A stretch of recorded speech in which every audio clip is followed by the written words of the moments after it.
Hello et bienvenue à toi dans le podcast La Bonne Fortune, l'émission qui te donne les clés pour prendre en main tes finances personnelles. Je suis Ismaël Bernus, un entrepreneur heureux et avec la bonne fortune, mes invités se livrent sans filtre pour te donner les connaissances et les outils qui te permettent dès aujourd'hui de passer à l'action pour que tu puisses investir selon tes envies, selon tes choix et tes objectifs. Alors vous êtes de plus en plus nombreux à partager cette émission et je vous en remercie pleinement. Alors si toi aussi tu es nouveau par ici, je t'invite à t'abonner en un clic à ce podcast et à continuer de poser toutes les questions sur les différents réseaux. Mes invités et moi-même nous ferons un plaisir d'y répondre. Et sans plus attendre, je te laisse découvrir ce nouvel épisode. Let's go! Aujourd'hui sur le podcast de la Bonne Fortune, j'ai l'immense plaisir de recevoir Romain Jury pour un épisode qui va être passionnant sur le financement bancaire, sur l'univers de la banque, sur qu'est-ce que peut apporter un banquier et comment trouver des solutions, et surtout sur une période actuelle un petit peu particulière, en mouvement. Je suis super content de faire cette émission avec toi, Romain, à plusieurs titres. D'une part, je suis content de t'accueillir parce que tu nous as rejoint là très, très récemment sur la communauté privée de la Bonne Fortune, et tu as un profil vraiment intéressant dans le sens où tu es un banquier en exercice en ce moment. Tu as eu un parcours, tu auras l'occasion de te présenter un peu plus, mais tu as un parcours où tu as accompagné les particuliers, les professionnels, les entreprises également. Donc tu as quand même une vision à 360 degrés du monde, on va dire, bancaire, du financement. Et tu es également, à titre personnel, investisseur également. Donc tu as cet œil d'une part de professionnel du financement, mais également investisseur. Donc pour toutes ces raisons, je suis vraiment super heureux d'être avec toi ce matin pour enregistrer cet épisode. Salut Romain. Eh bien, écoute, salut Ismaël. Moi, je suis très content de participer à ton podcast. Donc, c'est avec grand plaisir que j'ai répondu à l'invitation. Ben écoute, je te remercie. Est-ce que en quelques mots, tu peux te présenter Voilà, j'ai commencé à introduire un petit peu en quelques lignes, mais toi, tu le feras certainement beaucoup mieux que moi. Est-ce que tu peux te présenter, Romain? Pour me présenter, Romain, j'ai 30 ans. Pour me décrire professionnellement, ça fait 10 ans que je travaille en banque. Donc, j'ai fait 6 ans et demi sur le volet des particuliers, 3 ans et demi sur le volet des professionnels. Et là, j'attaque tout juste sur le volet des entreprises. Et en fait, entreprise, qu'est-ce que c'est? La différence avec les pros, en fait, c'est du pro, mais avec un chiffre d'affaires assez élevé. Ok, d'accord. Ouais. Donc voilà pour me décrire professionnellement. Et puis après, personnellement, voilà, je suis passionné de sport, je suis passionné d'investissement IMO, et puis voilà, passionné de montres aussi. Yes, cool. J'adore ça. Les montres pour le plaisir ou aussi un côté investissement? Les deux. En fait, Ouais. c'est à la base c'est un plaisir, sauf que vu que je suis investisseur et que je déteste perdre de l'argent, j'investis que sur des montres, voilà, qui en tout soit ne perdent pas de la valeur, soit en gagnent. On verra si on a le temps de creuser un petit peu ça en fin d'émission. Bien sûr. Pour venir sur le sujet du jour, donc le financement bancaire, on voit qu'aujourd'hui, c'est vrai qu'on est depuis maintenant quelques mois sur une période où, entre guillemets, j'ai envie de dire, c'est fini la belle vie, même si pas tout à fait, mais en termes des contraintes qui ont été mises depuis quelques temps, quelques années, même maintenant via le HCSF, les taux, la remontée des taux, les crédits qui sont un peu plus, pour beaucoup, contraignants à avoir, pas forcément évidents, etc. Est-ce que déjà, dans un premier temps, on peut faire un petit tour d'horizon du marché actuel de l'investissement immobilier et du financement bancaire? Est-ce qu'on traverse en France aujourd'hui une crise? Alors une crise, je sais pas, mais en tout cas, sur les derniers chiffres qu'on avait, nous, au sein de mon ancienne agence, sur on va dire la partie prêt immobilier, par rapport à l'année d'avant, on était à moins 40% de prêt immobilier. Donc, ça veut dire qu'on a prêté 40% de moins que l'année dernière. Donc, c'est un peu représentatif du marché actuel, qui est que, voilà, l'immobilier est assez élevé et que les taux grimpent en flèche. Donc voilà un petit peu pour faire le topo très rapide sur la partie IMO. Et il faut dire aussi que les banques, on devient de plus en plus tatillons sur les dossiers enfin, déjà actuellement et aussi qu'on va accepter, dans le sens où on a déjà des contraintes d'endettement avec le HCSF, euh, mais on commence à regarder de plus en plus les dossiers, de plus en plus l'apport aussi, faut pas se le cacher, en fonction des dossiers. Donc c'est vrai que c'est un petit peu.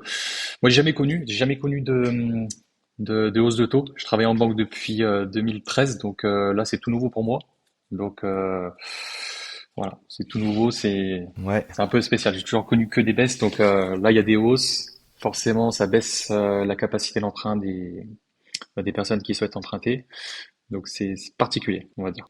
ouais. Juste en deux mots, Hmm. déjà première question, là tu parles à peu près, toi en tout cas dans ton agence, une baisse de 40%. Est-ce que en face il y avait une demande, une sollicitation de financement qui était équivalente ou alors la demande également a baissé? La demande a baissé. Après, moi, en tant que chargé pro, j'ai et le secteur où je travaille, en fait, pour être totalement transparent, je travaillais dans l'Ouest lyonnais, donc euh, voilà.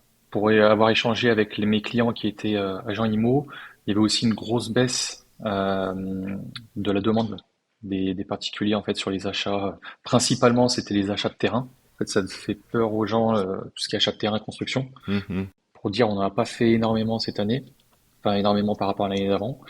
Et puis après, une grosse baisse aussi sur par rapport à tout ce qui est diagnostic de Mhm. performance. C'est vrai que nous, on l'a ressenti parce qu'on commence aussi, en tant que banque, enfin, en fonction des établissements, à demander les DPE. Et on l'a senti, il y a une grosse baisse aussi au niveau des DPE énergivores. Ouais, donc deux raisons. D'une part, une baisse de la demande de par le contexte qui est un petit peu, voilà, la hausse des prix des travaux, les gens ont peur peut-être de s'engager, acheter des terrains, etc. via les Ouais, DPE, un peu, donc moins de transactions, moins de volume, donc moins de demandes, et également des restrictions d'un point de vue bancaire qui fait qu'il y a peut-être plus de dossiers refusés aussi. Et donc tout ça amène à une activité en baisse, ouais. c'est ça la baisse aussi de la capacité d'emprunt parce que l'Ouest lyonnais, c'est assez cher. Mm. Donc là, avec la hausse des taux, il y a des personnes, pour ainsi dire, elles ont perdu peut-être depuis le début là, de la hausse des taux, peut-être 100, 120 000 euros, quoi. Enfin, Mm. après, c'est propre à chaque type de revenu, mais il y a des personnes qui peuvent perdre voilà, énormément, quoi. Ouais, ouais, ouais. Donc, c'est toutes ces choses qui font que on prête un peu moins. En tout cas, qu'il y a aussi moins de sollicitations. Est-ce qu'on peut redéfinir juste rapidement le HCSF pour celles et ceux qui nous écoutent, qui à la limite découvrent peut-être ce terme, connaissent pas l'entité. Je pense que ça va parler à beaucoup des auditeurs quand même qui ont une appétence sur l'investissement IMO, mais quand même ça fait toujours du bien de redéfinir. C'est quoi le HCSF et qu'est-ce qu'ils ont mis en place dernièrement dans les grandes lignes qui a fait bouger les lignes? Bah, c'est le Haut Conseil de stabilité financière. Et en fait, leur but, c'est de protéger l'emprunteur. J'allais dire l'investisseur, mais c'est plutôt l'emprunteur. Et on va dire les deux choses principales, c'est la règle des 35%. Donc avant, on était à 33% d'endettement, mais on pouvait regarder ce qu'on appelle le reste à vivre. Mhm. Donc le reste à vivre, en fait, on prenait donc tes revenus, on enlevait toutes tes charges de crédit et il te restait donc ce qu'on appelle le reste à vivre.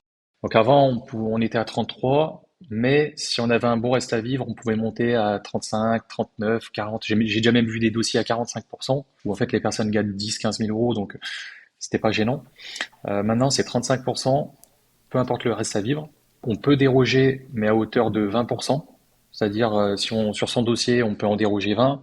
Et là, on commence à être vraiment frileux dans le sens où les dossiers qu'on déroge, on est obligé de se justifier. Enfin, généralement, c'est les directeurs d'agence, hein, sont obligés de se justifier réglementairement parlant. Donc, moi, j'étais dans une agence où, clairement, dès qu'on dépassait les 35, même 35,2, mon directeur y allait pas du tout. Mm. Donc ça, c'est la première chose. Et puis après, c'est aussi sur les durées d'emprunt où on a pu voir. Alors, j'ai plus les. C'était le Crédit Foncier qui à l'époque faisait du prêt sur 30 voire même 35 ans. Là maintenant, c'est 25 ans, non dérogeable, sauf si on est en VFA, donc si on achète sur plan, grosso modo, où là on peut aller sur 25 ans plus 2 ans, 27 ans grosso modo. Donc c'est la durée et les 35%. Donc là, réglementairement, normalement, personne ne peut emprunter sur 30 ans un particulier en nom propre demain pour faire un investissement. Quelque établissement que ce soit ne pourrait, d'un point de vue réglementaire, pas avoir de prêt sur 30 ans. Non, un particulier, non, on peut pas. Ok, ouais. Et en plus, si je te dis pas de bêtises, avant, tu parles du taux d'endettement, l'arrêt des 33%, maintenant 35%. Jusque 2019-2020, c'était une recommandation de la part du HCSF, une forte recommandation qu'aujourd'hui, c'est devenu une obligation Oui. réglementaire. C'est pour ça que tu dis que pour les dossiers qui dépassent, tu dois rendre des comptes, etc. Aujourd'hui, c'est une obligation réglementaire qui est imposée aux banques. C'est une obligation pour les particuliers Mm, mm. et c'est pas encore une obligation, mais c'est une très forte recommandation aussi pour tout ce qui concerne les SCI. parce qu'ils veulent qu'on fasse, alors ça dépend des établissements, mais ils veulent qu'on fasse une transparence entre tout ce qui est SCI et perso. Donc il y avait déjà des établissements qui l'appliquaient, d'autres qui ne l'appliquent pas. Mhm. Notamment là, le dernier établissement où je travaillais, on l'appliquait pas forcément. Euh, et là, va falloir que qu'on l'applique. Alors c'est pas encore une obligation, donc si on veut faire un petit peu de business, on va encore dessus, mais ça devrait venir. Yes, ok, d'accord. Bon, bah, une fois qu'on a planté un peu le décor du cadre de l'actualité, rassure-nous, on peut quand même toujours investir, emprunter, faire des bonnes affaires, soulever de la dette. Bien sûr. C'est encore possible. Bien sûr. Bah justement, vu qu'il y a un flou pour l'instant sur tout ce qui concerne les SCI, SCI sociétés, pour moi, on peut encore emprunter, dès que tu atteins tes 35% d'endettement, on peut encore passer par la SCI. Ok, d'accord. À partir du moment où tu as, alors pour pas te planter non plus, à partir du moment où tu as un différentiel positif. Donc ça veut dire quoi? Ça veut dire que les revenus générés par la SCI doivent être supérieurs au crédit que tu as fait sur cette SCI. Très intéressant cette notion là de différentiel. On y reviendra un petit peu après. Euh, Avant de voir un petit peu les différentes conditions d'octroi, de prêt, comment préparer un bon dossier, comment mettre les chances de son côté pour avoir le financement. Est-ce que tu peux décrire un petit peu comment se passe d'une façon générale la journée type d'un banquier? Et derrière, je pense que ça va donner des pistes de réflexion, en tout cas pour les personnes qui se présentent, d'avoir l'œil de l'autre côté pour avoir les pistes de réflexion et peut-être des fois mieux comprendre pourquoi il y a un temps de réponse qui peut paraître des fois un peu long, pourquoi le banquier ne s'engage pas au premier document qu'on lui donne ou qui en manque, etc., ne peut pas donner un engagement ferme et définitif, pourquoi des fois on obtient des refus pour celles et ceux qui nous écoutent, et tout ça dans un but, in fine, de dire, bah, tiens, comment mettre toutes ses chances de son côté pour avoir le financement. Est-ce que tu peux nous décrire l'envers du décor un peu, comment se passe la vie d'une agence? Bien sûr, bah après, que ce soit sur le volet des particuliers ou le volet des professionnels, hormis le nombre de clients qui change, la journée type, c'est la même. C'est-à-dire qu'on démarre la journée, on attaque par ce qu'on appelle les débiteurs. Donc en fait, tous les clients qui sont en négatif, en dehors de l'autorisation de découvert, on voit les opérations qui se présentent et on est censé se positionner, savoir si on paye pas. Donc grosso modo, on passe déjà une demi-heure à une heure là-dessus, parce qu'on passe des coups de fil, à savoir voilà quand est-ce que le compte sera provisionné, de combien, etc. Donc voilà, on démarre la journée avec ça. On enchaîne ensuite généralement avec un café, qui est plus on va dire un brief, avec la direction, voilà. On va dire café de lancement. Et ensuite, eh ben, on s'organise par rapport déjà donc à notre phoning. On doit planifier notre agenda. Donc on n'est pas censé subir le rendez-vous. En fait, on est censé être proactif et fixer des rendez-vous. Donc en fait, on fait du phoning, on planifie notre agenda. Une fois que nos rendez-vous sont calés, avant chaque rendez-vous, on est censé le préparer. Donc voilà, 10-15 minutes pour savoir un petit peu les sujets qu'on va aborder. Euh, Faut pas se le cacher aussi, on est des conseillers, mais on est aussi des commerciaux. Donc savoir un petit peu quel sujet aborder et quel produit tu peux proposer aux clients. Mhm. Ensuite, tu fais tes rendez-vous. Donc en fonction de si tu es conseiller particulier ou conseiller pro, c'est pas le même nombre de rendez-vous. Conseiller particulier, je pouvais enchaîner jusqu'à 25-30 rendez-vous semaine minimum. Ah oui. Des fois même entre midi et deux, des fois un peu tard le soir. Euh, et conseiller pro, plus autour de, allez, on va dire 10 à 15 rendez-vous, parce que c'est un peu plus long généralement. Quand tu es en rendez-vous, bah, tu saisis les produits avec le client. Une fois que tu as terminé ton rendez-vous, tu es censé faire un compte-rendu d'entretien où tu expliques bah, les produits qui ont été vendus, les sujets qui ont été abordés avec le client pour éventuellement voilà, programmer d'autres rendez-vous. Je ne sais pas si tu as vu ton client pour de l'assurance et que le sujet de l'épargne était abordé, eh ben, tu sais qu'il y a un prochain rendez-vous d'épargne à aborder.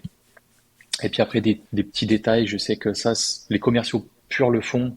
Euh, des petits détails, je sais pas, par exemple, tu reçois une petite mamie qui te parlait de son chien, qui s'appelle Toby, bah voilà, tu notes le nom du chien et la prochaine fois qu'elle revient, tu abordes le sujet, voilà, pour mettre en confiance. Donc ça, voilà, c'était des petits tips de commerciaux qu'on nous donnait.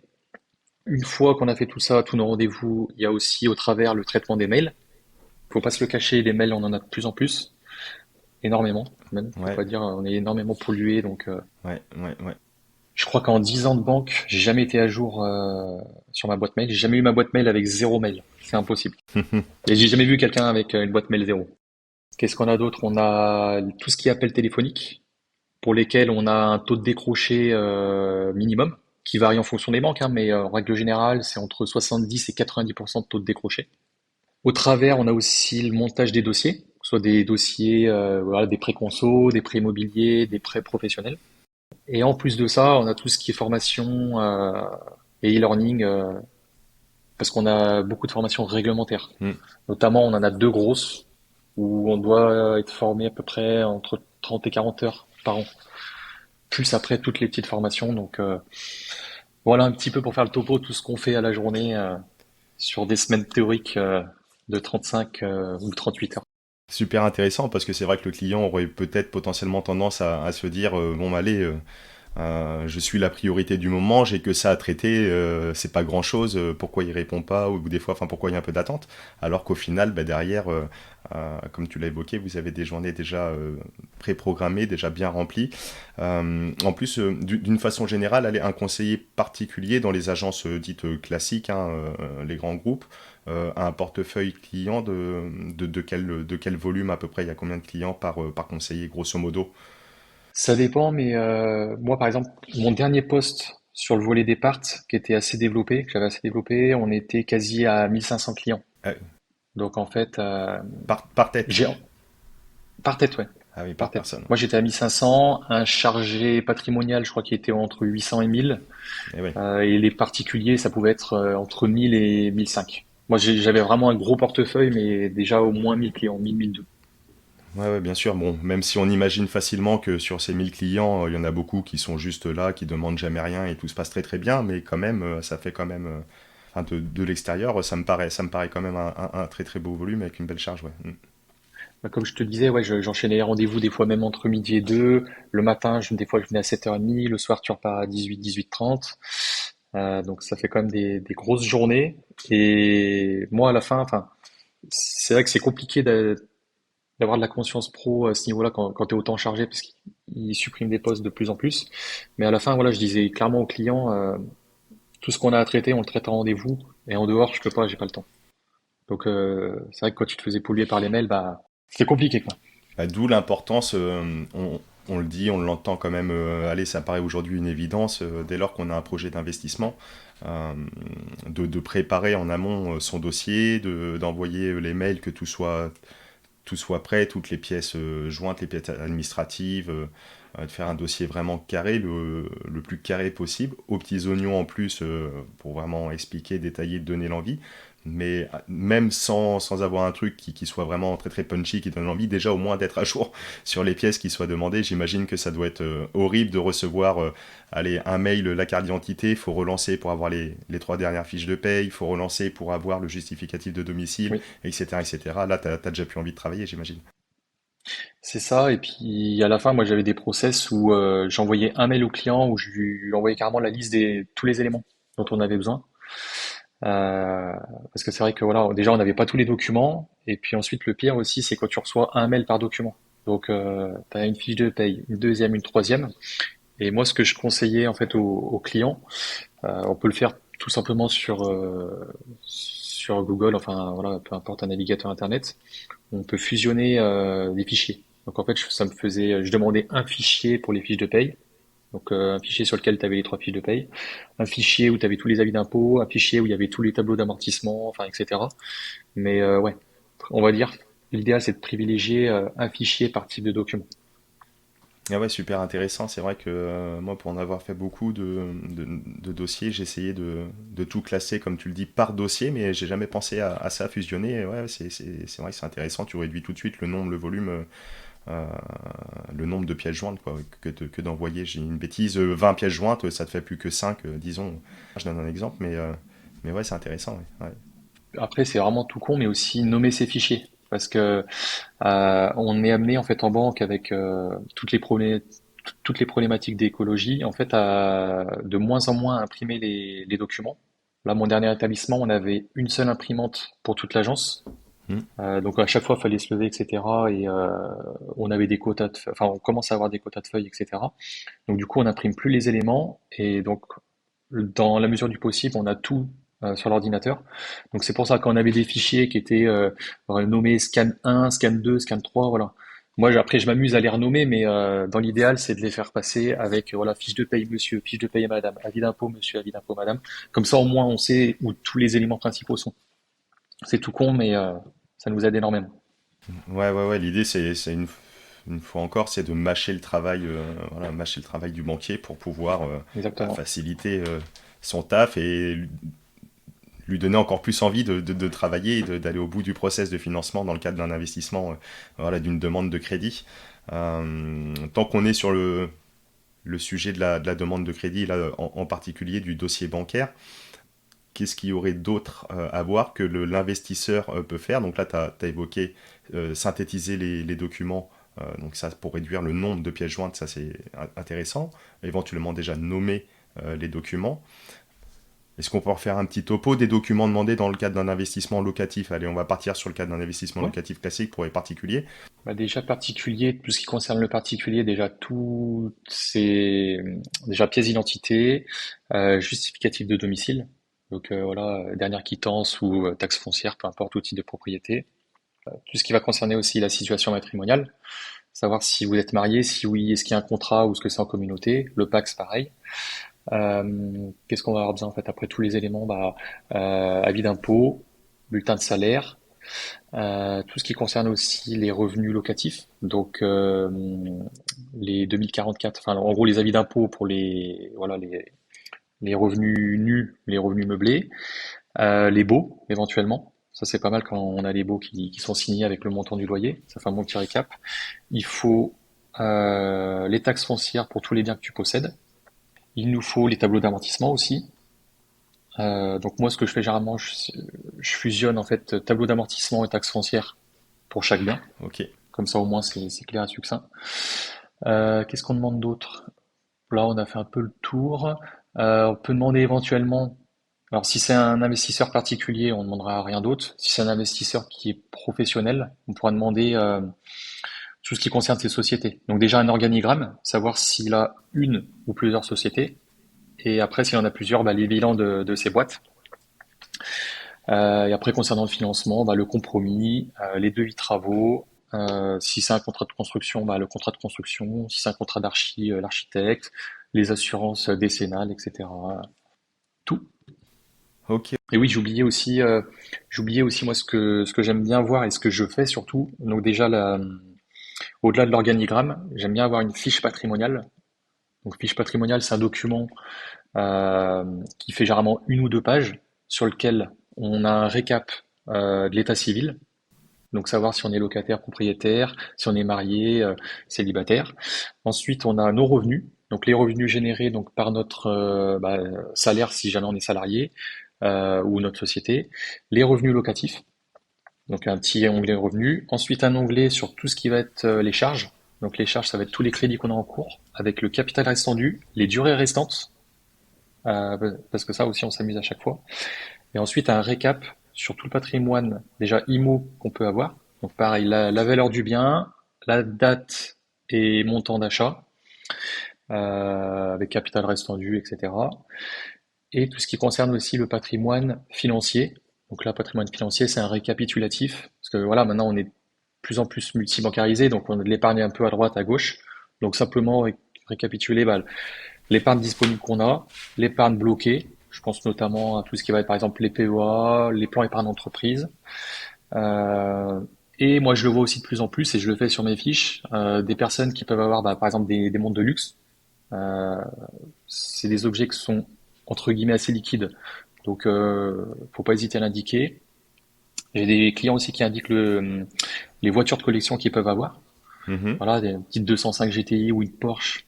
C'est des objets qui sont assez liquides aussi et qui peuvent valoir une certaine somme. Donc voilà, au-delà, on va dire de l'épargne classique qu'on peut disposer, on peut aussi indiquer ce type de choses. Après, si elle montre à 500 euros, voilà, faut pas l'indiquer, mais si c'est un objet de luxe à 5, 6, 7 000, je trouve ça pas déconnant. En effet, une petite fiche récap déjà pour faciliter la lecture, parce que quand bien même on synthétise les documents, si on t'a écouté, qu'on a fait les choses bien, faut quand même que le banquier derrière aille voir les tableaux d'amortissement pour voir le restant dû, C'est aille ça. voir les fiches de paye pour voir le salaire, etc. Et donc si on fait une petite fiche récapitulative d'une part de son pédigré, on va dire ça comme ça, et deuxièmement une deuxième fiche récapitulative du projet, et après on fournit toutes les pièces justificatives attestant de ce qu'on a mis, mais au moins ça facilite la lecture. Bah, c'est ça, du coup, il y a la fiche patrimoniale qui, elle, tient sur une deux pages. Mhm, Et il y a la fiche du projet, moi, ce que j'appelle le dossier bancaire. mhm. Euh, Ça, on voit beaucoup de formations où, enfin, je veux pas en citer, mais on voit beaucoup de formations où ils disent de faire des dossiers bancaires ultra complets, 20, 30, 40 pages. Clairement, à part les investisseurs, les banquiers investisseurs comme moi, un banquier classique, il s'amuse pas à lire 40 pages. Donc ça, c'est vraiment faire quelque chose de synthétique, où en fait on reprend le projet, mais voilà, rapidement sur 5, 6 lignes. Bon, peut-être un peu plus, ça dépend en fonction du projet, mais voilà, la description du projet. Ensuite, on décrit les emprunteurs, avec éventuellement l'organigramme. Mhm. Une petite analyse financière du projet. En fait, c'est ce que nous on fait. C'est notre job. Donc c'est ce qu'on fait, c'est ce que moi je fais du coup pour mes dossiers. C'est ce que je fais. Donc ouais, une petite analyse financière du projet. Et j'aime bien le faire ça, parce que je le vois de plus en plus, et on nous demande aussi de le faire. Un avis sur le dossier avec les points forts et les points faibles. Donc du coup, on peut indiquer tous nos points forts et indiquer des points faibles, mais qui derrière peuvent être des points forts. C'est quand on te demande les qualités et défauts en entretien d'embauche, tu donnes des défauts, tu vois ce que je veux dire? Ouais. Ouais, je suis perfectionniste, c'est trop Voilà. le classique.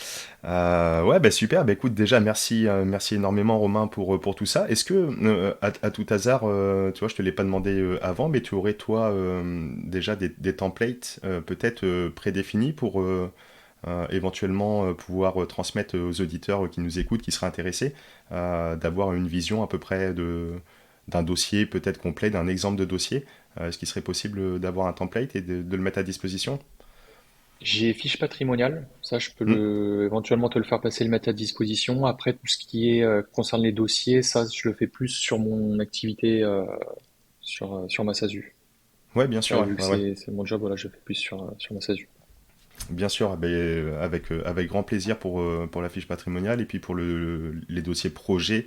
En effet, parce que Romain donc s'est présenté en qualité de banquier, etc. Mais il a également derrière, si je dis pas de bêtises, hein, Romain, tu as également une société où tu fais de l'accompagnement individuel pour les personnes qui souhaitent voilà, financer, qui ont un projet, etc. Tu peux d'ailleurs en profiter là pour en dire un petit peu plus. Bien sûr. Bah, après, voilà, toute l'analyse que je vais faire côté banque, je la fais du coup sur mon activité. Donc j'ai une société, on va dire, de conseil, où en fait, bah voilà, pour faire simple, j'échange avec la personne. C'est plus simple par téléphone ou en visio pour savoir déjà son projet actuel. Mhm. Et puis ensuite, bah, voir déjà si c'est un projet qui est viable ou pas. Parce que si c'est un projet qui est pas viable, et ben voilà, je préfère être totalement transparent et dire que ça va être très très compliqué. Et si c'est viable après, ou que c'est compliqué, mais qu'on peut présenter le dossier en mettant tel ou tel point fort en avant. Ça, voilà, je fais toute la partie en fait accompagnement et je fais comme moi je fais à titre perso, je fais le commentaire du banquier. Donc grosso modo, à chaque fois, je fournis ça moi parce que si tu veux, je suis banquier, mais quand je demande des financements, je vais solliciter comme vous tous et vous toutes bah, des conseillers. J'emprunte pas forcément là où je travaille. Mhm. Et du coup, bah, je fais tout le travail du banquier, son commentaire. Comme ça, limite, je lui donne. Il fait un copier-coller. euh, et puis après, il lance ça dans la machine et c'est tout. Yes, ok. Donc en fait, l'accompagnement que je fais, en fait, c'est ce que je fais pour moi et c'est ce que je fais aussi en tant que banquier. Parce que en plus, donc, en tout cas, c'est moi qui t'ai décrit comme ça au début. Tu es également investisseur. Après, on va revenir hein, vraiment sur le dossier bancaire parce qu'il y a encore Bien plein de sûr. choses à dire. Mais pour redonner un petit peu de contexte, toi, à titre perso, donc t'es investisseur. Tu peux développer un petit peu ce que tu fais en investissement, ce que tu as fait. Bien sûr. Bon, déjà, j'ai fait une petite résidence principale en 2019. En fait, j'ai commencé à investir en 2019. Donc, j'ai fait une résidence principale que j'ai revendue avec une petite plus-value, Ok. avec mon ex-compagne. Et derrière, j'ai enchaîné sur le locatif. Donc, j'ai acheté un premier bien dans le 42, un deuxième dans le 42. J'ai acheté ensuite un immeuble de 3 lots dans le 42 et j'ai racheté un lot dans le 69 du côté de Lyon. Donc là, à l'heure actuelle, j'ai 6 lots que je détiens pour moitié en perso, pour moitié en SCI à l'IS que je détiens à 99%. Et après, sur le type d'exploitation que je fais, j'ai 3 apparts en location courte durée, Ok. un sur Lyon et deux dans le 42. Et ensuite, j'ai un meublé classique et j'ai 2 apparts loués nus qui sont dans ma SCI à l'IS. Ok, ouais, donc Donc je fais un peu de tout en termes d'exploitation. sur le locatif habitation, tu as fait ouais, un peu à 360 degrés, voilà.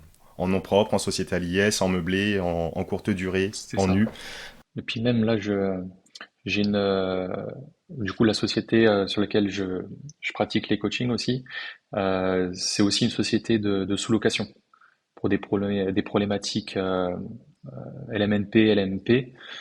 En fait, j'encaisse grosso modo tout ce qui est location courte durée, j'encaisse ça sur ma SASU, Hum. qui elle derrière me verse un loyer. D'accord, et pour rester en meublé non professionnel, avec la courte durée, on peut faire des chiffres assez grands, un chiffre d'affaires assez grand. Et... D'accord, ouais. Et c'est ça, on a la problématique des 23 000 euros en LMNP, que tu peux dépasser quand tu fais du meublé classique, mais que tu ne peux pas dépasser quand tu fais de la location courte durée. Sinon, tu passes LMP. Et après, tu as du LMP fiscal et LMP, enfin, tu as 2 types de LMP. Ça m'intéresse de savoir. Moi, je suis LMP dans tous les cas, ça me change pas Ok? le truc. Le 23 000 euros en courte durée, et tu passerais LMP, Ouais, tu as du deux coup. types de LMP. Alors, tu as du LMP fiscal et du LMP social, je crois. Ça, j'ai vu ça avec mon avocat fiscaliste. Ouais, Et ouais. c'est pour cette raison qu'en fait, on a créé la SASU. C'est que, vu que moi, j'allais éclater les compteurs en termes de courte durée, on Mhm. crée cette SASU qui fait que nous, à titre perso, on se verse juste en dessous de 23 000. Ça nécessite, par contre, de prendre d'autres appartements en sous-location, mais des appartements qui t'appartiennent pas. Mhm. Parce qu'il faut pas faire ça dans un but unique fiscal. Sinon, tu peux te faire retoquer. Bien Donc, sûr. l'idée, là, c'est que moi, la SASU vient d'être ouverte. Donc, je prends mes appartes et derrière, il va falloir que je trouve d'autres appartes qui ne m'appartiennent pas et faire de la sous-location.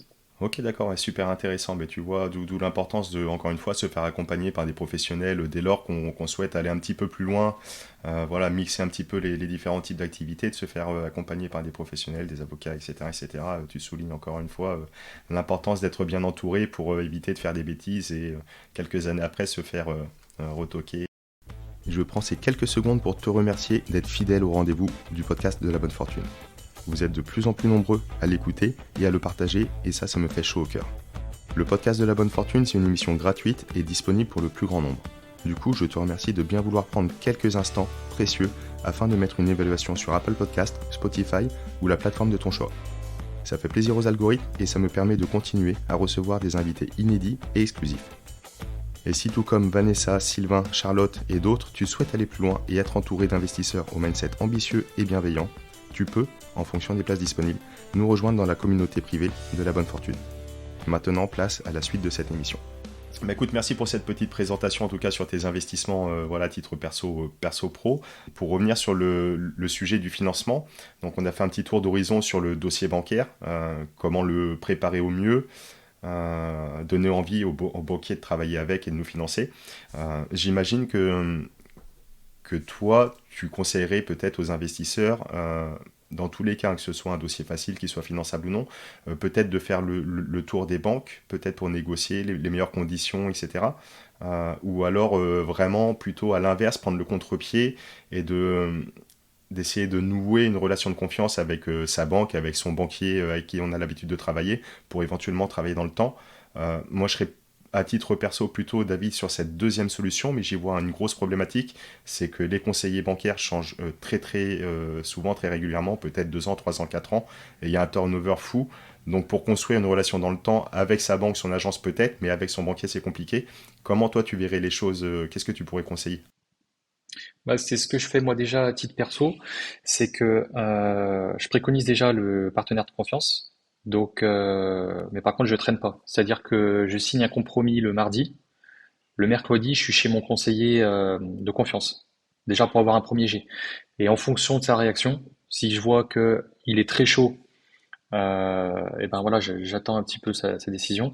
Si par contre je vois qu'il est un petit peu tatillon ou je le sens pas investi, la semaine qui suit, je fixe les rendez-vous chez d'autres partenaires bancaires. Mais on va dire la première chose, c'est d'anticiper, de limite en fait de voir son partenaire de confiance le jour J ou le lendemain quoi. Pour Hum. anticiper les dates de compromis, généralement on les a 10, 15 jours, même plus à l'avance. Donc moi ce que je fais, je cale le rendez-vous le jour même ou le lendemain chez mon partenaire de confiance. Et je me garde quand même des créneaux la semaine d'après ou les 2 semaines qui suivent pour appeler d'autres établissements. Ouais, c'est intéressant de ce que tu dis, simplement aussi d'anticiper, parce que c'est vrai que quand on appelle, qu'on veut prendre un rendez-vous, souvent ça va prendre peut-être potentiellement une semaine, 2 semaines. Si le conseiller est en vacances, tu l'as évoqué tout à l'heure, vous avez Mm. des journées bien remplies. Donc c'est vrai que le fait d'anticiper dès lors qu'on a la date, etc., bah, ça permet de gagner ces 2 semaines et de pas attendre d'être allé chez le notaire, si allez, on signe le vendredi, de pas attendre le mardi suivant pour prendre son rendez-vous qui sera encore une semaine avant. Le fait d'anticiper, on peut gagner des semaines qui peuvent être éventuellement précieuses, C'est ça. sachant que les délais d'obtention de crédit peuvent être assez courts en fonction des clauses.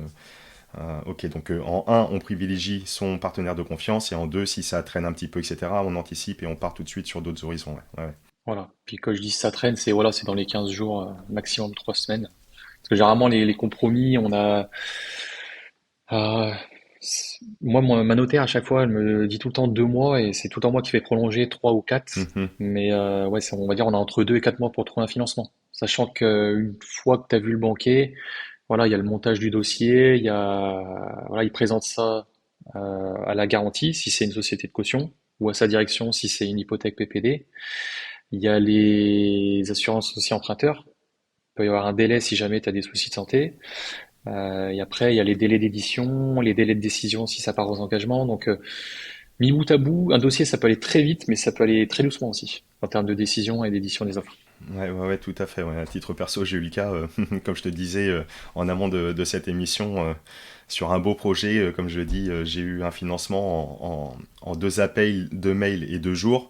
Et sur d'autres cas, bah, d'une, il y a des financements qui ne sont pas allés au terme et je me suis cassé les dents. Et d'autres financements qui ont pu aboutir avec un compromis extrêmement long qui a été repoussé. Et in fine, le financement a pu être obtenu, mais des fois c'est long, hein, en effet. Ouais. Qu'est-ce qu'on peut négocier sur les conditions d'un prêt? Qu'est-ce qu'il y a d'intéressant à voir? Quels sont les points clés pour celles et ceux qui nous écoutent encore aujourd'hui? Voilà, comment tirer son épingle du jeu? Allez, c'est bon, on est à la banque, on a présenté le dossier et on a enfin une offre de prêt, un accord potentiel trouvé. Comment ça se décline? Qu'est-ce qu'il y a d'important à voir? Est-ce que tu peux nous refaire un petit topo là-dessus? Les frais de dossier, vous pouvez négocier, mais en fait, pour moi, hein, au vu du montant des frais de dossier qui sont prélevés, c'est dérisoire par rapport à d'autres choses qui peuvent être plus importantes. Moi, je négocie plus, à titre perso, les indemnités de remboursement anticipé, Hmm. parce que c'est 3% ou 6 mois d'intérêt. Donc, si tu empruntes des montants 3, 4, 5, 6, 700 000, je trouve qu'en termes de montant, c'est plus important que négocier 300, 400 € de frais de dossier. Donc déjà, je Yes. préconise les indemnités de remboursement anticipé. Tu peux expliquer comment ça fonctionne? Les indemnités de remboursement anticipé? Bien sûr. Hmm. En fait, à l'instant T, quand tu veux solder ton crédit, donc tu fais un crédit, je sais pas, sur 20 ans. Au bout de 3 ans, tu veux solder ton prêt, il te reste 600 000 euros de capital restant dû. Hmm. Et je sais pas, tu as eu un taux à, bon, là c'est plus le cas, mais tu avais un taux à 2% à l'époque. Et ben en fait, tu fais ces 600 000 fois 2%. Donc ça te donne le montant des intérêts sur l'année. Donc ensuite, tu divises par 2 pour trouver sur 6 mois. Donc c'est soit 6 mois d'intérêt, soit sinon 3% de 600 000. Donc là, au vu des taux qui vont se pratiquer maintenant, où on dépasse largement les 3%, eh ben on va appliquer 3% de pénalité. Donc si tu empruntes 5 600 000, 3%, c'est pas négligeable non plus. Donc voilà, je préfère négocier ça plutôt que Et ouais. 400 balles de frais de dossier. Vu ton calcul, et même si on prend un prêt aller à 200 000 un peu plus correct, même là ça vaudra le coup, ouais, en effet, que de négocier 500 euros à l'entrée, qui peuvent être éventuellement financés en plus. Euh, Oui. ouais, Peut-être négocier ça justement avec la banque, de dire bah ok, j'ai pas du tout envie de négocier vos frais de dossier. Par contre, la seule truc, vous me demandez de le mettre en apport, peut-être de le mettre. Allez, si on veut vraiment pousser le truc, peut-être négocier au lieu de négocier les frais, de négocier qu'ils soient financés. C'est ça. Et ouais. Donc plutôt négocier les pénalités de remboursement anticipé, ok. Surtout avec les taux qui remontent, on comprend l'enjeu. Après, bon, forcément, toujours après le taux, hein, donc le taux du prêt, voir quel établissement propose le meilleur taux.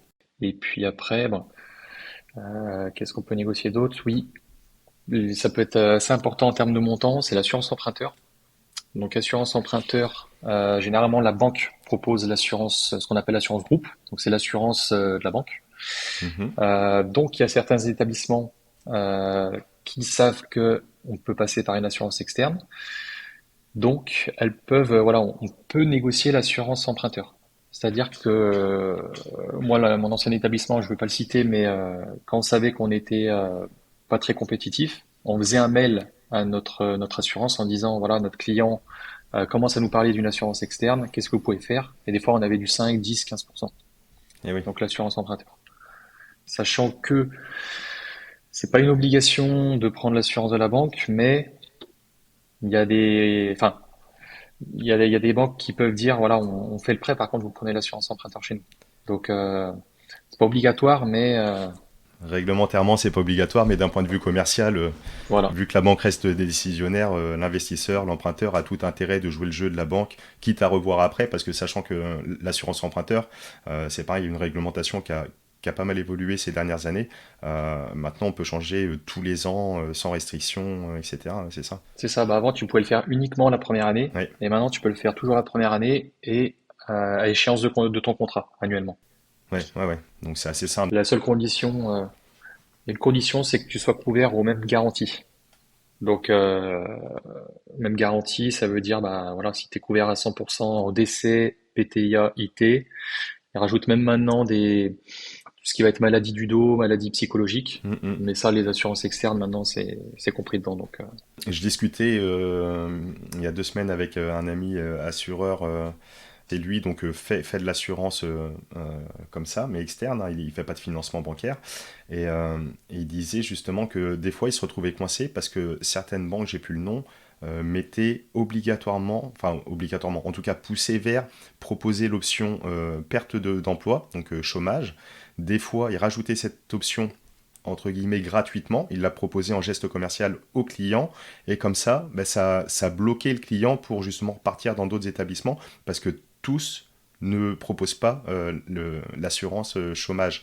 Et donc, comme tu dis, vu que ça doit être un report aux mêmes conditions, enfin si on doit changer d'assurance, on doit respecter exactement la même couverture, le même niveau de couverture, ben, si l'autre assurance ne propose pas cette option, ben, celui qui l'a proposé, qui l'a souscrit, qui l'a fait souscrire à son client, ben, quelque part le garde sous sa coupe. c'est ça. On est coincé entre guillemets. Tu peux me confirmer? Moi, honnêtement, là, les établissements que j'ai fait en 10 ans de banque, j'ai jamais coché cette option. Mais tu vois, ça m'étonne pas que certains établissements le proposent. J'en ai un ou deux en tête, je pense qu'on Mm, on en parlera en off, mais mm. je pense savoir quel établissement le pratique.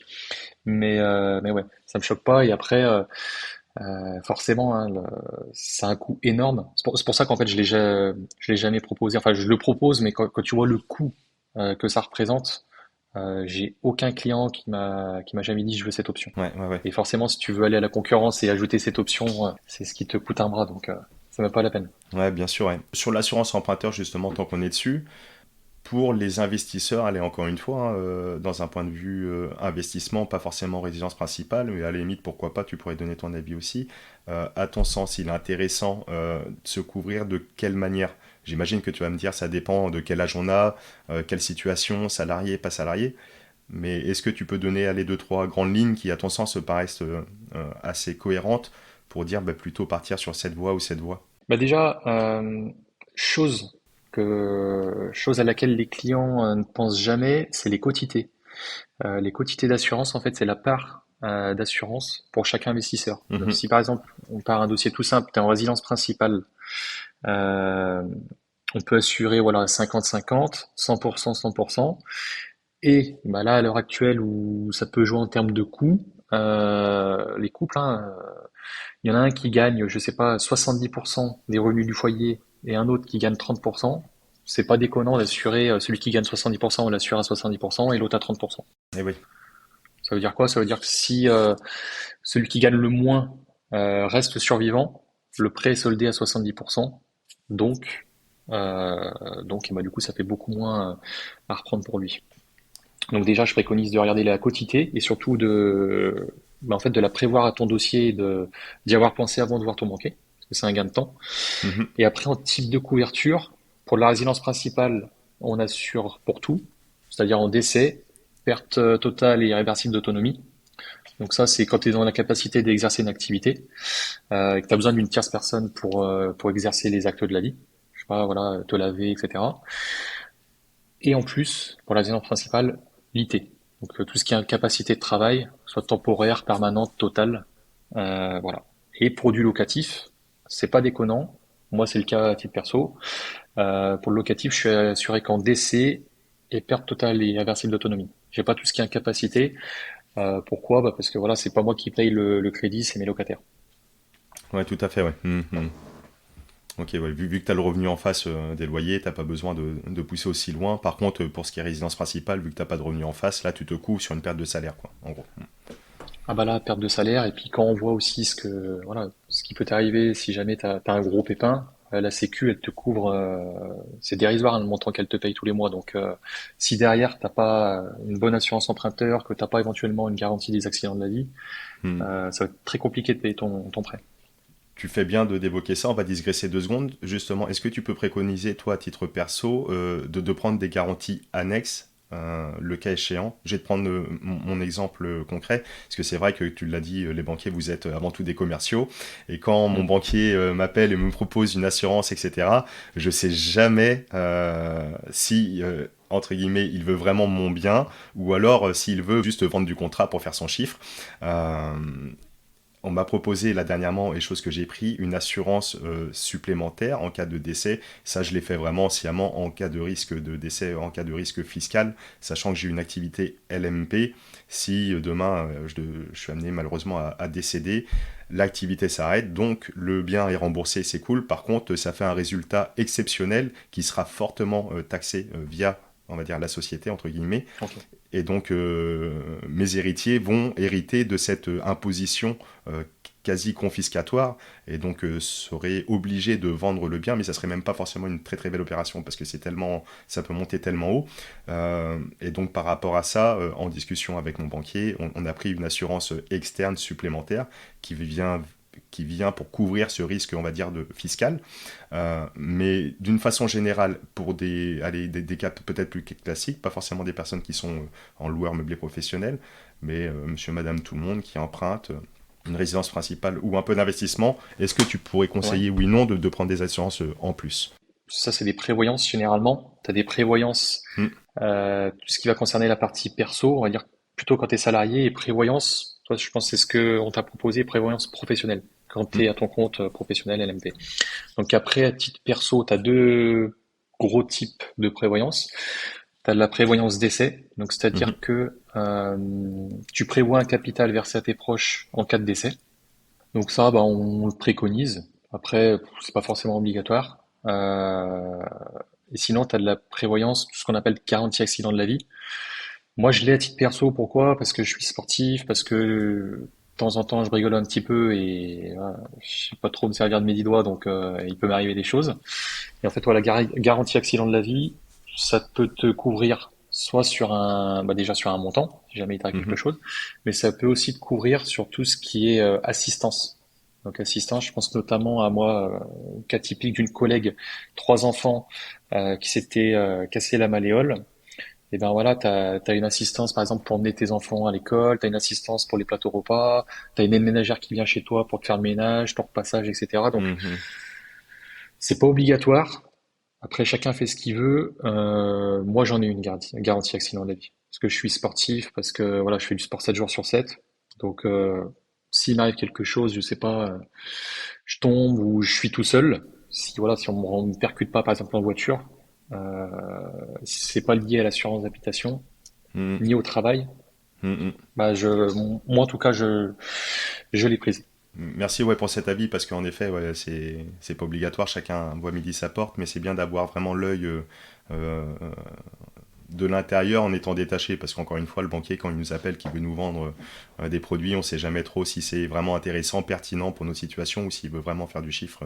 Et puis tu as aussi, pour compléter la garantie accident de la vie, tu as un complément de revenu. Où je disais tout à l'heure, où la Sécu, en fait, si vraiment il t'arrive quelque chose, que tu es invalide, que tu peux plus travailler derrière, la Sécu, j'ai plus le montant en tête, hein, mais c'est quelque chose comme 5 ou 600 euros par mois. Tu vis pas avec 600 balles par mois. Mm, mm.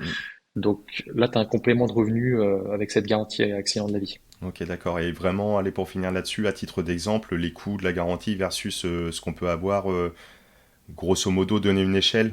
Et ben, grosso modo, une individuelle, t'es sur généralement entre 9 et 12 euros par mois, et une famille, t'es entre 20 et 25 euros par mois.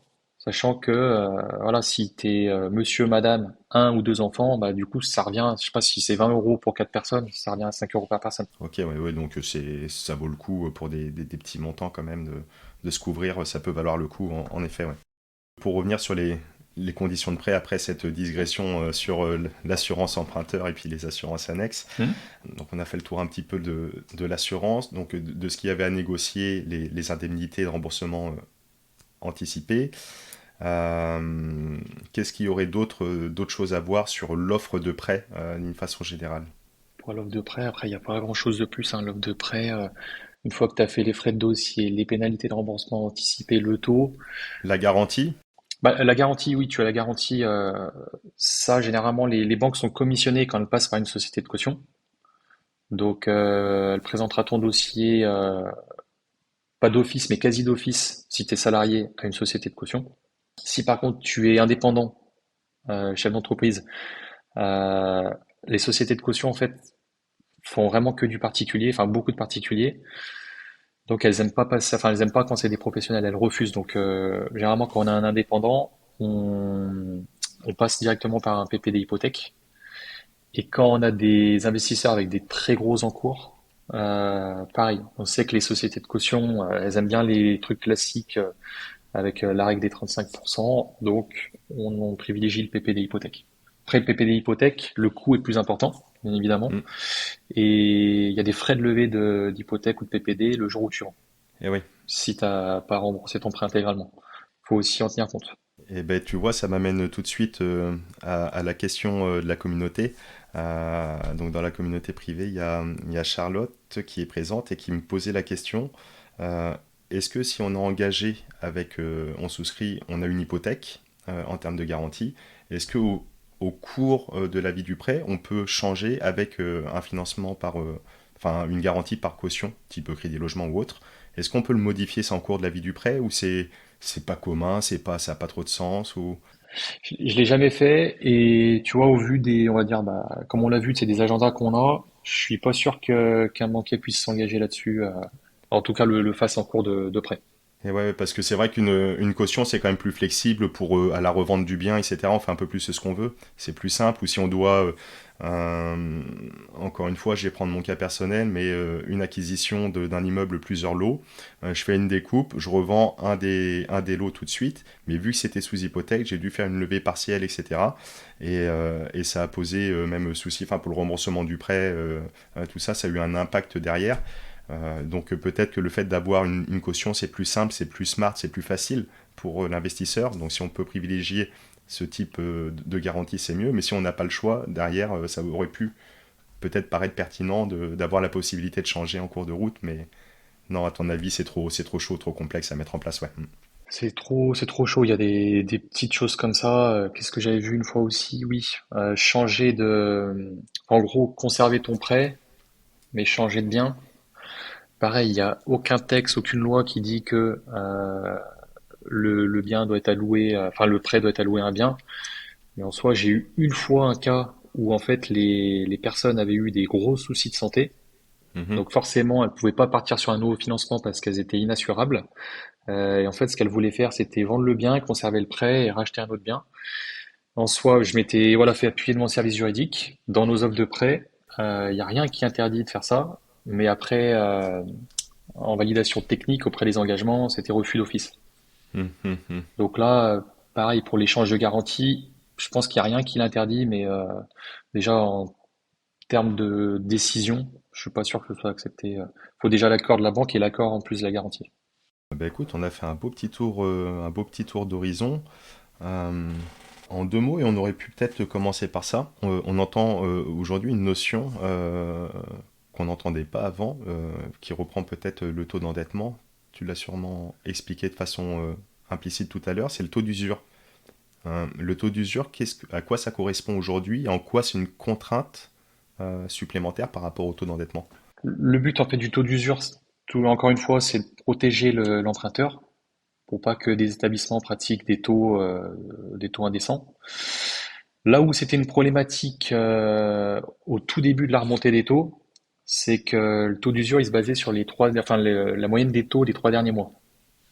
Donc vu qu'on avait des taux qui étaient de plus en plus bas, forcément qu'il y a eu des hausses de 0,2, 0,3, 0,5, on se retrouvait coincé parce que le TAEG du prêt, qui comprend le taux d'intérêt du prêt, tout ce qui va concerner les frais, Mhm. frais de dossier et assurance emprunteur, bah, ce TAEG à chaque fois dépassait le taux d'usure. Donc, on était obligé de refuser techniquement le dossier, même si sur le papier on était bon en termes d'endettement, on refuse le dossier parce qu'on dépasse ce taux d'usure qui vise à protéger les clients. Après là, ils ont fait des remontées de taux d'usure au mois. Mhm. Et donc là, à l'heure actuelle, hein, on n'avait pas trop de soucis de taux d'usure sur certains dossiers. En tout cas, moi, dans mon établissement, pourquoi? Parce que nous, on a remonté les taux dès le début, mais très fort sur les financements. Donc c'est pour ça qu'on refusait techniquement énormément de dossiers.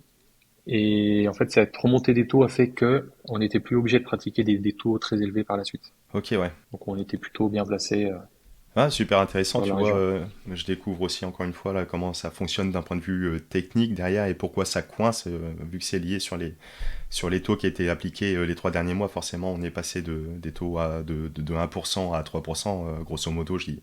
Puis là ça continue peut-être d'augmenter, on peut trouver peut-être des taux à 4, etc. Mais voilà, c'est plus un souci technique, la façon dont ça a été appliqué, plutôt que vraiment un souci structurel de fond.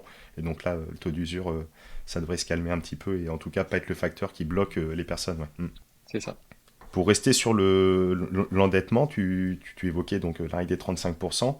Euh, Comment on peut faire assez facilement pour faire diminuer son taux d'endettement par rapport à soit sa situation ou alors soit au projet qu'on propose? Est-ce qu'il y a des petits tips, des petites techniques pour si on est juste un peu ric-rac pour faire passer le dossier? Bah, qu'est-ce qu'on peut faire?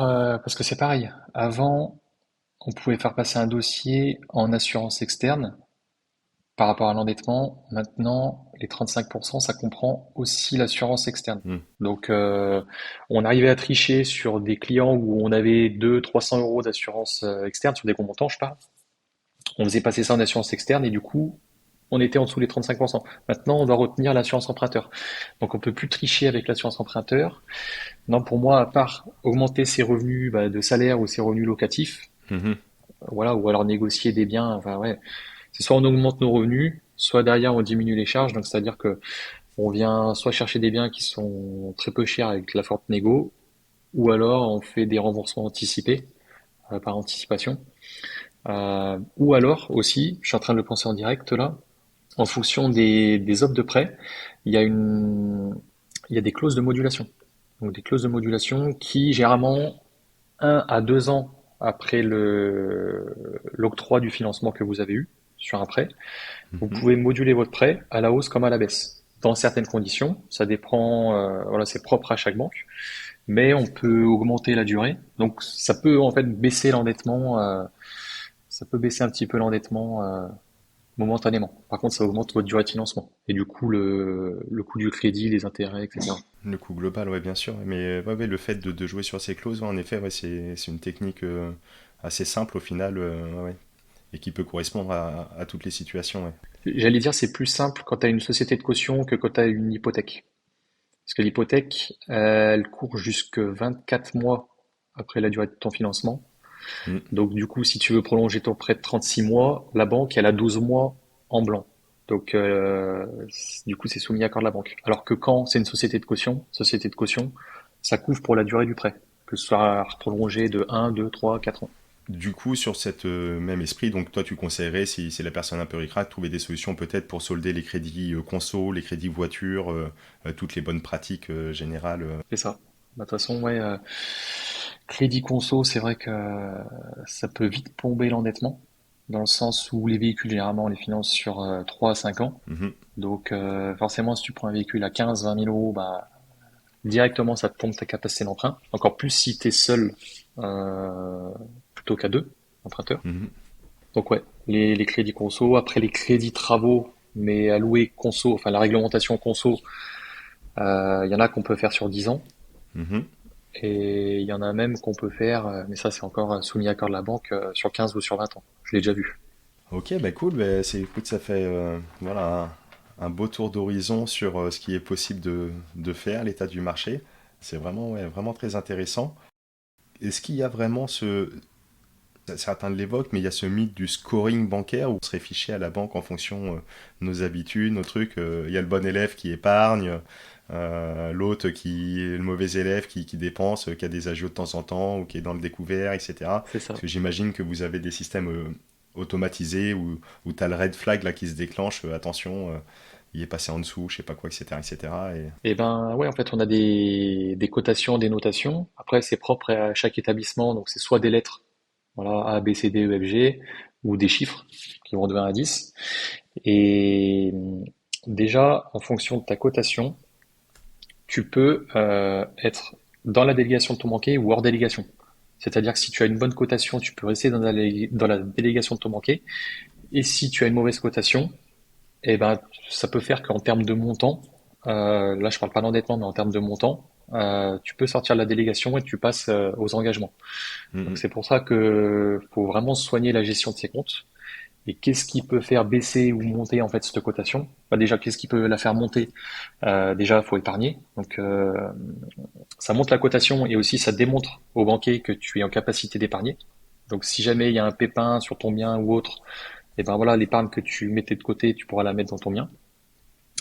Et derrière, bah, faut supprimer ou en tout cas dissimuler tout ce qui va être, on va dire les loisirs, mais les loisirs à connotation négative. Je pense notamment à tout ce qui est les jeux en ligne, enfin les jeux en ligne, tout ce qui va être FDJ, les casinos, etc. Ça, c'est, on arrête tout de suite. Et puis après, bah, diminuer un petit peu les loisirs ou pareil les dissimuler, tout ce qui va être restaurant, tout ce qui va être je sais pas moi, achats, enfin Uber Eats, les achats compulsifs de vêtements, etc. En fait, c'est toujours dans en fait une capacité à épargner et une capacité aussi comportementale, en fait, à prouver qu'on est en capacité de se contrôler au niveau de ses dépenses. Donc voilà, tout ça va faire que tu vas avoir une cotation. Pareil, si tu as des frais, que ce soit des agios. Donc les agios, c'est prélevé quand ton compte est en négatif. Et tu as ensuite les commissions d'intervention. Et ça, c'est vraiment ce que les banques n'aiment pas du tout. Commission d'intervention, c'est quand tu es en négatif, sans autorisation de découvert, ou que tu dépasses ton découvert autorisé et que tu fais des paiements. Et en fait, tu as une commission d'intervention prélevée dès que tu fais un paiement en dehors de ton autorisation. Et ça décote. En gros, la cotation de ton compte euh, peut descendre, mais directement, juste à cause de commission d'intervention. Donc ça peut arriver au cours de la vie de n'importe qui, hein. Je sais pas, tu as un prélèvement des impôts qui n'était pas prévu, ou même de EDF, ou des fois où les montants prélevés sont totalement déconnants. Ça peut faire que tu dépasses. Forcément, si tu ne checkes pas tes comptes tous les jours, et ben, tu as des commissions d'intervention. Ok, d'accord. Et donc, prenons le cas de la personne qui n'a pas fait attention, moi, qui a des comptes, qui a une bonne habitude de vie, etc. Mais il a pas fait gaffe, il y a une dépense qui tombe, qu'il n'a pas anticipée. Il tombe sur le truc, allez, il fait pas attention une deuxième fois, etc. Donc là, red flag. Derrière, ça prendrait combien de temps pour aller se refaire une belle santé et un bon scoring bancaire? Ça dépend des établissements, mais généralement c'est 1 à 3 mois. Et après, moi, je préconise aussi de l'anticiper, hein. Je l'ai déjà vu pour des clients qui avaient des très bons revenus, une très grosse capacité d'épargne, mais qui justement, voilà, ont eu des petites surprises comme ça. En fait, si tu anticipes, et quand tu vas voir ton banquier, donc il te demande généralement tes 3 derniers relevés de compte, si tu n'es pas client chez lui, hein, Oui, bien sûr. et c'est lui dire, bah écoutez, mettez un petit coup de stabilo, écoutez, là ce mois-ci, j'ai eu deux, trois commissions d'intervention. Pourquoi? Parce que j'ai eu tel prélèvement, c'était pas prévu, j'ai pas anticipé, pourtant j'ai de l'épargne, pourtant j'ai des gros revenus. Et, et ça, du coup, ça peut faire qu'on le note aussi. Parce que qu'est-ce qu'on fait, nous, quand on va étudier un dossier? En fait, on va, surtout un conseiller particulier, on édite le relevé de compte. Et en fait, on va surligner justement toutes les dépenses, voilà, Uber Eats, les dépenses de vêtements, etc., les crédits conso, les commissions d'intervention, les agios. Donc c'est pour ça, c'est Mhm. l'anticiper et expliquer pourquoi on a eu des frais. Voilà, si c'est un seul mois, c'est pas gênant. Ouais, bien sûr, ouais. Ouais. Et dans sa banque, parce que quand on va voir une banque externe, en effet, ils demandent les trois derniers relevés, mais dans sa banque, C'est ça. ils ont le visu à l'année, si les conseillers changent, etc. derrière. Ouais, ouais, il y a le visuel. Et c'est pour ça, c'est aussi l'explique au conseiller, parce que voilà, Hmm. si tu sors de la délégation du conseiller, que ça part au directeur ou aux engagements, il faut l'expliquer au conseiller pour que lui puisse l'expliquer derrière. Hmm. Moi, je pense notamment à, enfin, derrière, ça peut être la direction, ça peut être les engagements, ça peut être aussi même la société de caution. Parce que tu vois, là, je suis en train de repenser quand je travaillais sur le particulier, la société de caution demandait si sur les 3 derniers mois, il y avait des frais. Il fallait qu'on les indique. Hmm, hmm. Et on pouvait expliquer. Tant qu'on y est, hein, c'est vraiment très très intéressant. Tu parlais tout à l'heure d'une notion de différentiel, euh, Oui. du crédit différentiel ou des revenus. Est-ce que tu peux expliquer un peu cette notion? Hmm. Alors, c'est ce qui fait que, à l'époque, il y a des gens qui pouvaient emprunter, on va dire, à l'infini, entre guillemets, hein. Après, il y a toujours une notion d'encours total de prêt. Mais c'est ce qui, à l'époque, faisait que les gens pouvaient emprunter à l'infini, c'est que tu partais, je sais pas, sur un financement qui te coûtait 1 000 € par mois. Derrière, tu avais 2 000 € de loyer. Et ben, en fait, ça venait ajouter 1 000 €, ce qu'on appelle le différentiel positif, ça venait ajouter 1 000 € à tes revenus. Donc ça, maintenant, le HCSF, il a retoqué tout ça. On est Mhm. au 35% et on peut plus faire de différentiel positif à titre perso. Par contre, si tu empruntes en SCI, on est censé faire la transparence entre la SCI et le perso. Donc c'est pour ça, si tu empruntes en SCI, il faut que tu aies un différentiel positif. Pourquoi? Parce que si à titre perso, tu es endetté à 35%, que ta SCI, tu as un différentiel négatif, c'est-à-dire que ton crédit est supérieur à tes revenus, et ben ce différentiel négatif va venir se mettre sur tes revenus perso. Ce qui fait que tu vas dépasser les 35% d'endettement. Donc là, ton dossier est refusé d'office. Si par contre tu fais ça en SCI avec un différentiel positif, c'est là où on arrive encore à tricher, où c'est un peu flou au niveau du HCSF. Tu as un différentiel positif, du coup, tu ne l'inclus pas au revenu, mais par contre, ta SCI, tu peux emprunter. D'accord, la SCI est saine, le financement peut être accordé à la SCI. Hmm. Voilà, c'est ça. Et après, derrière, on va regarder aussi, c'est pas aussi simple que ça, parce que derrière, on va regarder, on va dire l'encours que tu as à titre perso, on va regarder tes revenus, parce que c'est pareil, hein. La SCI, c'est pas non plus magique dans le sens où si tu touches le SMIC, tu touches 1 300 € par mois, et que via une SCI, tu fais un financement, tu as 5 000 € de crédit, c'est en totale incohérence avec tes revenus, on va aussi regarder ça. Et ouais, Faut que ça reste quand même cohérent. bien sûr, mais on n'est plus sous les règles voilà, des 35%. Potentiellement, allez, on peut jouer un petit peu à la marge si le projet est bon, quoi. Hmm. C'est ouais, c'est encore flou, donc on peut jouer là-dessus. Ouais. Si tu fais ça en SCI, c'est que du différentiel positif. Ok, ok. Mais par contre, à titre privé, aujourd'hui, il n'y a plus aucune banque qui le pratique. Ah, on peut plus, on n'a plus le droit. Ah ouais, ouais, ouais. Parce que déjà, même anciennement, toutes les banques le faisaient pas, hein. Il y avait déjà des banques qui pratiquaient pas du tout, hein, ça. Il y avait, je crois, la Caisse d'épargne qui le faisait, Ouais, de mémoire, Caisse d'épargne et Crédit Agricole, mais ça dépendait des caisses régionales. ouais, ouais, ouais. CFCAL également, on peut citer après, c'est une banque un peu plus particulière aussi, mais ouais, ouais. Bah, écoute, merci pour tout ça, Romain. Je vais juste regarder ça, ce que j'ai lancé sur Instagram également ce matin, voir si il y avait des questions particulières par rapport à cet épisode. Alors, j'ai une question. À quel profil de dossier les banques accordent-elles leurs 20% de dossiers sans contrainte? Ah oui, dans le cadre des... Tu disais, donc, il y a le taux d'entêtement, 35%, mais vous avez quand même une latence de, allez, 20% de dossiers qui peuvent passer hors condition. Euh, c'est à quel type de dossier, quel type de personne? C'est le client roi, chouchou Ouais, grosso modo, c'est ça. Parce que comme je te le disais tout à l'heure, moi j'étais dans une agence où dès qu'on passait les 35% d'endettement, moi mon directeur voulait pas s'embêter. et ni se justifier au niveau réglementaire, etc. Parce que tu passes énormément de temps dessus. Donc en fait, si tu fais ça, c'est que derrière, il y a un enjeu commercial. Donc on va pas faire ça pour la personne qui grosso modo est juste salariée chez nous avec des revenus classiques, enfin classiques entre guillemets, quelqu'un qui touche je sais pas de 2000, 2500 euros.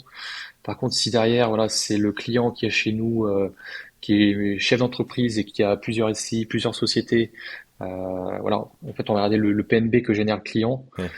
et là c'est à la marge. En fait on va le faire pour les clients qui génèrent du PNB chez nous. Ouais, ouais, pour les gros clients qui peuvent ramener le plus en termes de commercial pour la banque, ça se comprend, ouais. Ouais, ouais.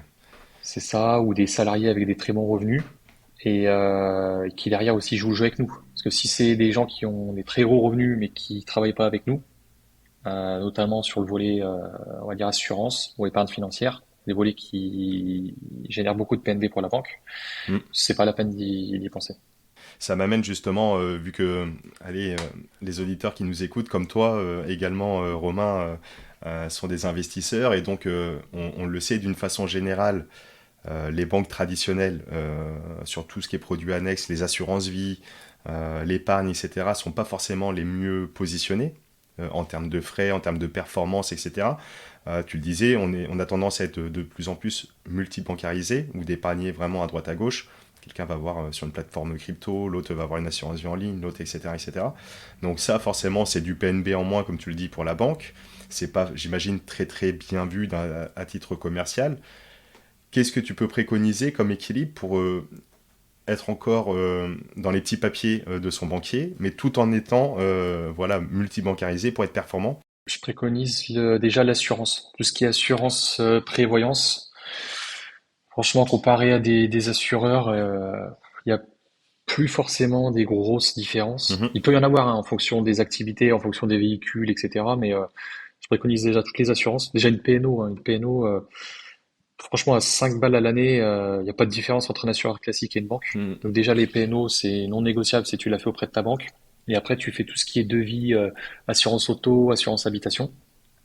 Et prévoyance, on en parlait tout à l'heure, assurance décès ou garantie accident de la vie. Ça, c'est à titre perso. Et après, à titre pro, eh ben, qu'est-ce qui génère beaucoup de PNB? Bah, pareil, les assurances, assurance auto, les responsabilités civiles professionnelles. Mhm. Et après, qu'est-ce qui génère aussi? Généralement, tout ce qui va être épargne entreprise, donc plan épargne entreprise, PERCO, etc. Mutuelle, indemnité journalière, enfin les contrats d'indemnité journalière, c'est de la prévoyance professionnelle. Mhm. Donc ouais, pour moi, il faut jouer le jeu sur tout ce qui va être assurance prévoyance. C'est là où il n'y a pas encore une grosse différence. Après, sur tout ce qui est épargne financière, moi le premier, je suis sur une banque en ligne hein, pour mon POA parce que les passages d'ordre, les frais de garde, etc. Ça reste encore cher, je trouve, dans les banques physiques. Ok, top. À titre perso, tu le disais, tu as investi donc dans l'immobilier locatif, en nom propre, en société. Tu es aussi amateur de montres, de montres de luxe. Est-ce que tu as d'autres classes d'actifs dans lesquelles tu as investi ou tu aimerais investir et pourquoi, indépendamment de l'immobilier? Alors j'ai déjà investi en bourse, notamment des ETF, mais Yes. par rapport à, en fait, pas énorme, dans le sens où tout de suite je préfère garder des disponibilités sur tout ce qui est livret classique, si jamais j'ai d'autres opportunités. Donc voilà, je suis un tout petit peu investi sur un PEA, compte titre, et de la crypto. Et j'ai fait des ICO aussi, quelques ICO, mais les montants investis sont dérisoires par rapport à ce que j'ai en épargne disponible surtout on va dire à l'heure actuelle où les taux d'emprunt augmentent, où on vient de nous demander de plus en plus d'apports. Mhm. Donc je préfère gagner de l'épargne dispo, mais je suis quand même investi sur ces supports. Ok, cool. Et est-ce que j'aime bien poser cette question, as une petite citation ou un petit mantra que tu aimes te répéter à toi ou à tes proches ou aux personnes que tu accompagnes?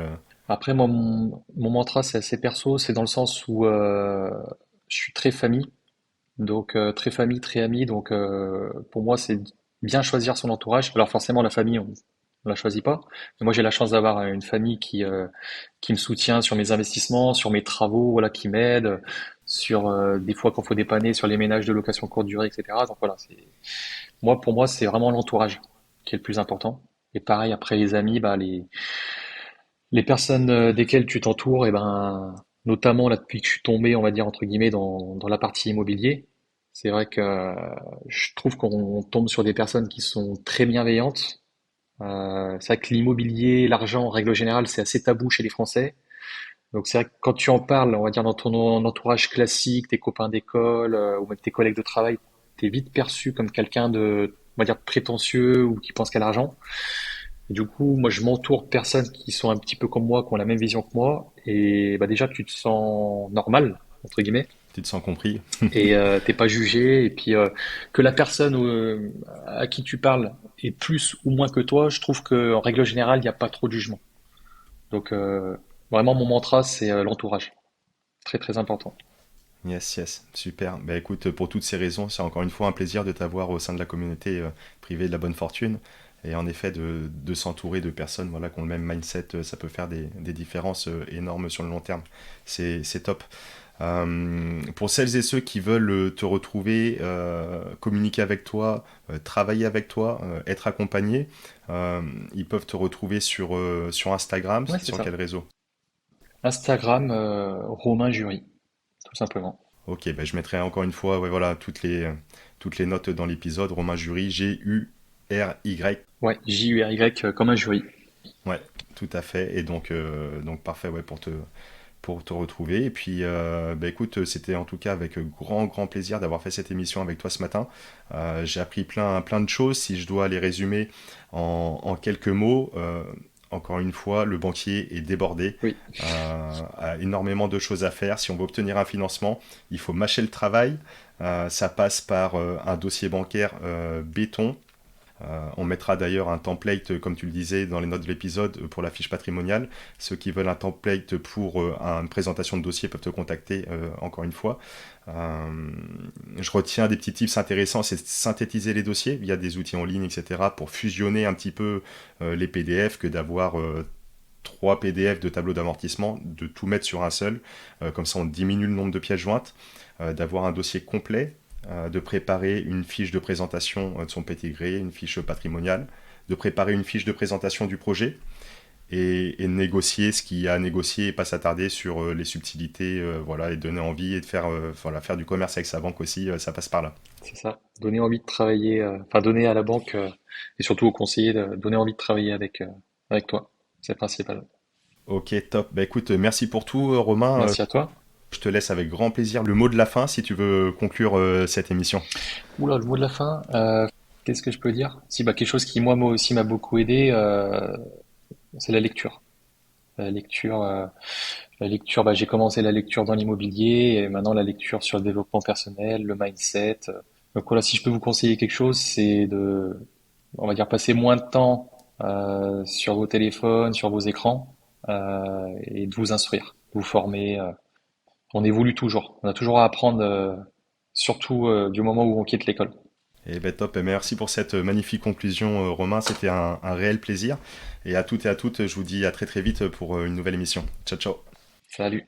Et encore un immense merci à Romain pour cette émission passionnante qui m'a permis d'apprendre encore pas mal de choses sur tout l'univers du monde bancaire et du financement. Si toi aussi tu trouves que c'était riche en informations, ne t'inquiète pas, j'ai créé un résumé de cet épisode avec l'ensemble des points clés ainsi que la fiche patrimoniale à télécharger. Tu trouveras tout dans les notes de cet épisode ou sur le site de la Bonne Fortune /financement. Et quant à moi, je te retrouve très très vite pour une nouvelle émission.